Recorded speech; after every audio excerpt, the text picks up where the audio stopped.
Madam Miriam, marami hong itinatawag sa inyong pangalan. I'm sure you're aware of this.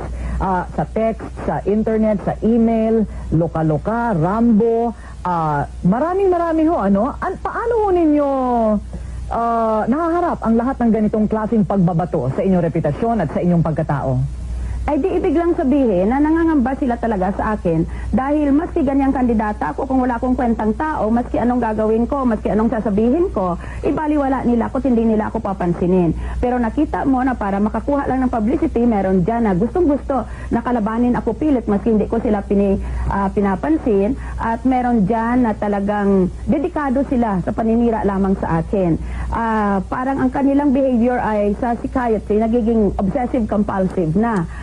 Yan kasama lahat sa politika. Sabi nga ng isang kilalang bantog na politiko, kung ayaw mo ng mainit, di lumabas ka ng kusina. Pinag-iinitan ako ngayon, di ibig sabihin siguro, baka makakabunga ako ng masarap na putahe sa kusina.